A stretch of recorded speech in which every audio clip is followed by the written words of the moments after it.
Ayan guys, nagpakulo na naman po ako ng sabaw namin ngayon. Mais na may carrots, red beans, tapos red eye, tapos yung dried scallop. Ayan. Ngayon nilagay ko na po yung mais. Yan kasi umuulan dito kaya kailangan may sabaw po kami. Ayan. Kukunin ko na po yung mais. Tara, tingnan niyo po pagluto ko at papakita ko po. Nasa loob po ng aking sabaw.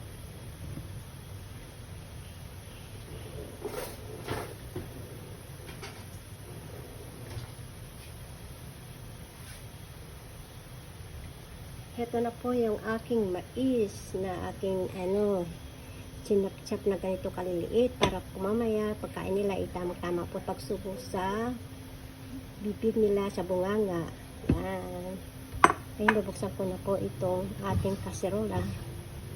Tananana. Yan po na. Ating tanggalin yung mantika. May mantika po yan, no? Ayan po. Tinatanggal ko po yan para po walang mantika ang sabaw. Yan.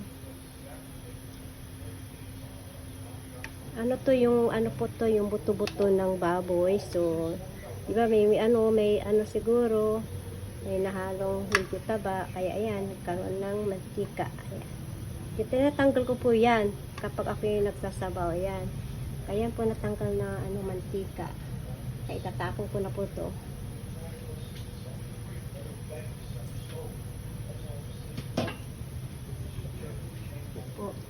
Tapos ito po yung pinakulang ko po ito ng iskat kalahating oras, mahinang apoy. Yan po yung buto-buto.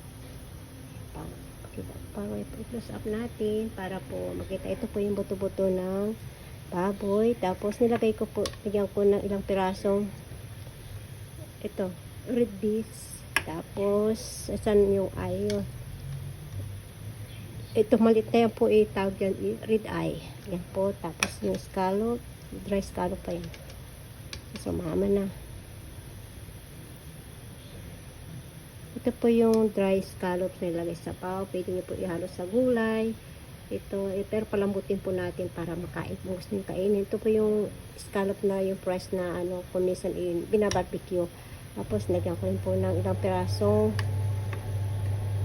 carrots. Yung isang carrot lang po. Hiniwa ko ng ganyan. Ngayon, nilagay ko na po ang mais. Ayan.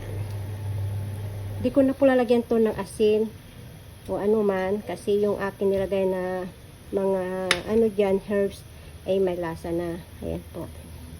Kaya pang sabaw namin dito kasi maulan ngayon. Gustong umigop ng sabaw ang mga bata.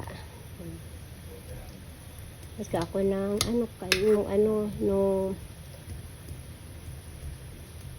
pakpak ng manok. Nilagyan ko, mix ko siya ng ng pork bone. Then yung sa kabila yun. So ngayon sabaw muna ipapakita ko po.